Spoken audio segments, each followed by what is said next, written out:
All right, welcome back to Bayou Time and some sad news to report. Joining us on the news desk is Trooper Ross Brennan, Public Information Officer for Troop C right here in the area. He's always coming on and bringing us up to speed on events that are taking place in Troop C. So we welcome you to the program. Good to see you again. Same to you, sir. Ooh, it's tough when you read these speed kills. We've always heard that, and I guess y'all can attest to that as much as anybody. But a tragedy that occurs, and I'll let you bring the audience up to speed on that. So Sunday night around 9 p.m., Troop C we were called to a two-vehicle fatal crash on LA 1, which is the Leeville Toll Bridge near Fouchon. During the investigation, there was a vehicle that was speeding, a Dodge Durango, driven by Santiago Castillo out of Texas. He was traveling southbound whenever he crossed the center line, and he struck a Toyota CHR that was traveling north and also killed that driver. That was Chad St. Pierre. Just between the impact forces, both drivers died, both Castillo and St. Pierre. They did die at the scene from their injuries. They were properly restrained, but just with the impact forces, they both did die. So let me ask, I know it always says, how do y'all determine speed crashes like that and how fast they're going? I know there's science to it. Yeah, so what we can do, and sometimes is the easiest, all vehicles, well, not all, majority of vehicles have what they call a event data recorder. Basically, it controls the airbags and the parameters inside the vehicle, but it also records vehicle speed, steering input, braking, gas, things such as that. So we can actually go in and collect that data from that equipment inside the vehicle.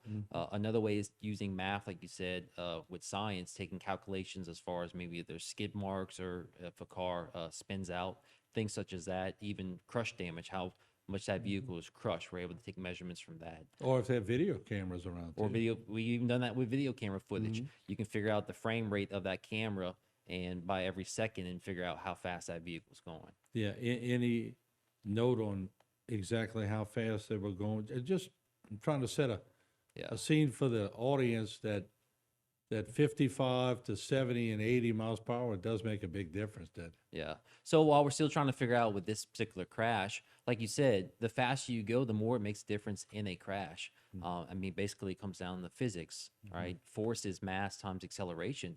We can't control the weight of a vehicle as it's going down the road, but we can control the speed. So the faster you go, those higher speeds, the more force that would potentially be on that vehicle if involved in a crash. And ultimately, there's 3 collisions in every crash. You have the actual vehicles colliding with something, then you have the human body, which is flying. Hopefully, you're wearing a seatbelt that holds you in place, and then you have your internal organs that are also moving inside your body. So there's 3 collisions that happen. And while we do want everybody to wear a seatbelt, there's sometimes that just the safety ratings of that vehicle, it's too much force for it. So the faster you go, the more chances of those safety ratings of that vehicle starting to fail. They're only crash tested to a certain level. So there's more impact forces, more crush for that vehicle. And so that's why it's so important to make sure that you're going that speed limit, because it's set for a certain reason, right? It's set to make sure that if there is a collision, those impact forces aren't so high. let me ask you this, because we're getting into the holidays now, and it's not that y'all don't do your job. Y'all urge people all the time to heed the warnings, to be responsible. But we have Thanksgiving coming. A lot of people are going to be coming in town. They're going to be visiting. They're going to have cocktails. Yeah. Got Christmas coming in. They're going to have cocktails. The night before, they'll go out to the establishments to see old friends and all that.